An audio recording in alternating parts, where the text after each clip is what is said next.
Kaleshwaram commission ముందు KCR attend అయిన సందర్భంలోనే బీఆర్ఎస్ నాయకులు సీఎం రేవంత్ రెడ్డి పైన అలాగే కాంగ్రెస్ పార్టీ పైన కొన్ని అనుచితమైన వ్యాఖ్యలు చేశారు. దీనిపై మనతో మాట్లాడడానికి కాంగ్రెస్ పార్టీ సీనియర్ నాయకులు మాజీ పీసీసీ హనుమంత్ గారు మనతో ఉన్నారు. మనం మాట్లాడదాం. నమస్తే కాక. కేటీఆర్ మాట్లాడుతూ రేవంత్ రెడ్డి గారిని చిల్లర రాజకీయాలు చేస్తున్నారు, ఇది ఒక చిల్లర ముఖ్యమంత్రి అన్నట్లుగా ఆయన మాట్లాడారు. ఎట్లా చూడొచ్చు ఈ వ్యాఖ్యలు? అసలు కేసీఆర్ గురించి నేను ఎందుకు తక్కువ మాట్లాడుతుంటే ఆయన ఏం చేసిండో అది ఇవాళ ఏదైతే కమిషన్లో నడుస్తుంది దాని మీద జవాబు చెప్తే అంటే కానీ వాళ్ళని వీళ్ళని తిట్టడం న్యాయం కాదు.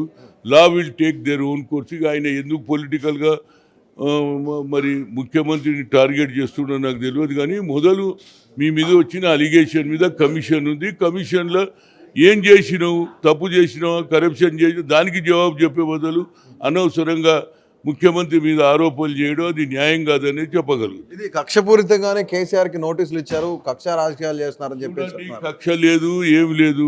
ఎవడు తప్పు చేస్తే లా విల్ టేక్. ఇప్పుడు గాలి జనార్దన్ రెడ్డి ఎన్నో రోజుల నుంచి కోట్లు సంపాదించిండు, ఆయనను కూడా జైల్లో పెట్టినా లేదా? కనుక నా ఉద్దేశంలో లా అనేది అందరికీ ఒకటే. నాకైనా కానీ నీకైనా నువ్వు రేపు ఇవాళ మీ టీవీలు కూడా ఏదైనా తప్పు చూస్తే మిమ్మల్ని కూడా లోపలేస్తున్నా లేదా? కనుక ఎవరు చేసినా ఆయన మీద వచ్చిన అభియోగాలను న్యాయంగా రిపోర్టు ఇచ్చి అడిగిన జవాబులు ఇచ్చి దాంట్లో నుంచి బయటపడ్డప్పుడు నేను కామెంట్ చేస్తాను తప్పుడు ఇప్పుడు నేను కామెంట్ ఆయన అనవసరంగా మాట్లాడే బదులు కాళేశ్వరంలో ఏం జరిగిందో దాని మీద చెప్తే బాగుంటుంది. కానీ కేవలం ఇది కక్ష సాధింపా కాదా అనేది ఇవాళ కమిషన్ వేసారు, కమిషన్ వాళ్ళు రిపోర్ట్ అడుగుతున్నారు, వాళ్ళని అడుగుతున్నారు వాస్తవాలు ఏం జరిగింది, ఎందుకు కూలింది, ఏం కదా, దాని మీద ఆయన జవాబు చెప్పాలనేది నా ఉద్దేశం. ఇచ్చిన హామీలు నెరవేర్చలేకే కాంగ్రెస్ పార్టీ డైవర్షన్ పాలిటిక్స్ చేస్తుంది. గ్రామాల్లోకి వెళ్తే కాంగ్రెస్ నాయకులు వెంటబడి కొడతారు ప్రజలని చెప్తారు. డైవర్షన్ లేదు, ఏం లేదు. ఇచ్చిన మాటలు 5 ఏళ్ళ అవకాశం ఇచ్చారు. 5 ఏళ్ళ లోపల మేము అందులో సోనియా గాంధీ గారు అనౌన్స్ చేశారు కాబట్టి సోనియా గాంధీ ఇచ్చిన మాట నిలబెట్టుకోవడానికి రేవంత్ రెడ్డి ఉంటారు. అదేవిధంగా సోనియా గాంధీ ఇచ్చిన మాట నిలబెట్టుకోవడానికి సోనియా గాంధీ ప్రయత్నం చేస్తుంది. కాబట్టి అన్ని మేము పూర్తి చేస్తామనే నమ్మకం నాకుంది. స్థానిక సంస్థల ఎన్నికలకు వెళ్ళే ధైర్యం లేకే కాంగ్రెస్ పార్టీ ఇవన్నీ చేస్తుందా? చూడండి, మేము స్థానిక ఎన్నికలు జరపాలనే కులగన చేసినాం. ఆ కులగన గురించి డిలే అయింది.